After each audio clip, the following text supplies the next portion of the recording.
Article 35A واپس لے لے گا اور پاکستان 370 کے اخراج کو قبول کر لے گا۔ اور تیسرا فیصلہ، دونوں ملک سیاحت، تجارت، راہداری، سیاچین، سرکریک اور سرحدی مسائل کے حل کے لیے ورکنگ گروپس بنائیں گے۔ یہ گروپس فیصلے کریں گے اور ان فیصلوں پر عمل درآمد شروع ہو جائے گا۔ اس بار دونوں ملکوں میں کچھ بھی ہو جائے لیکن یہ گروپس نہیں ٹوٹیں گے اور مذاکرات جاری رہیں گے، اور دونوں ملک کشمیر پر 3 سال بعد اپنے مذاکرات شروع کریں گے۔ یہ فیصلہ بھی ہوا، بھارت تعلقات کا آغاز کرے گا اور پاکستان اس کا مثبت جواب دے گا۔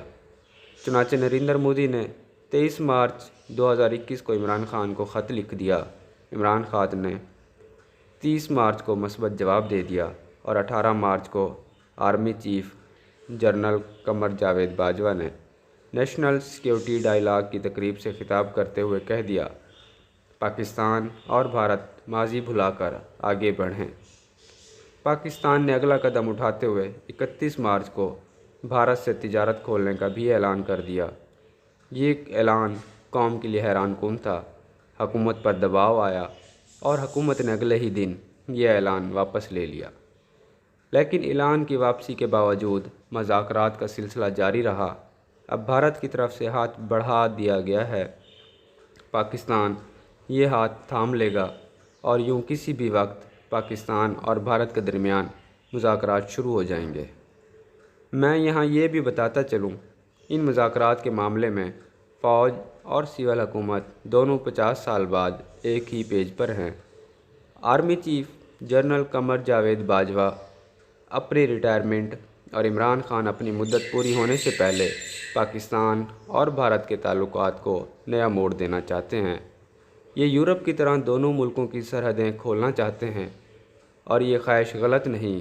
ہمارے پاس بھارت سے تعلقات ٹھیک کرنے کے علاوہ کوئی چارہ نہیں۔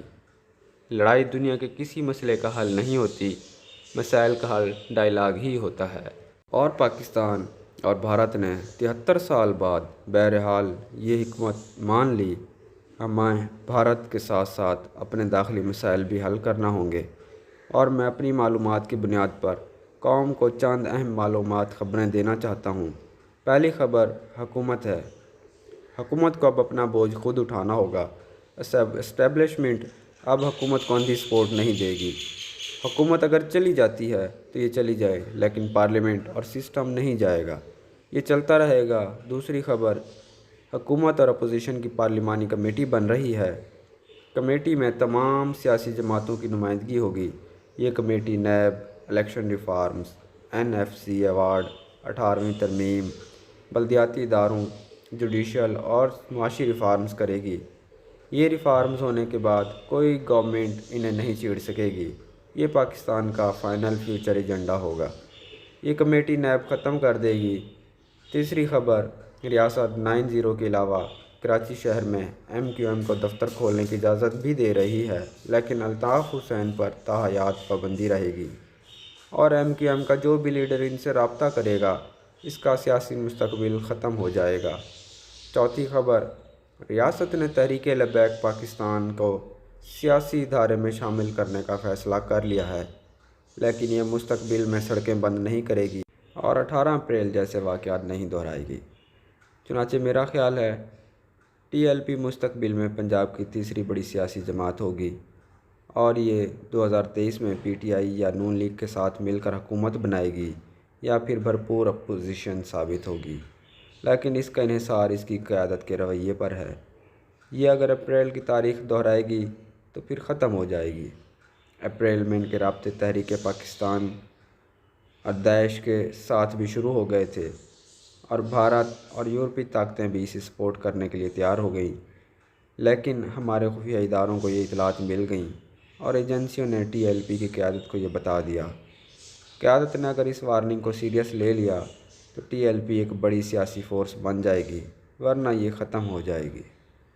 اور آخری خبر، پاکستان نے طالبان کو امریکہ کے ساتھ بیٹھنے اور افغانستان کے مستقبل کی حکومت میں شامل ہونے کے لیے راضی کر لیا ہے۔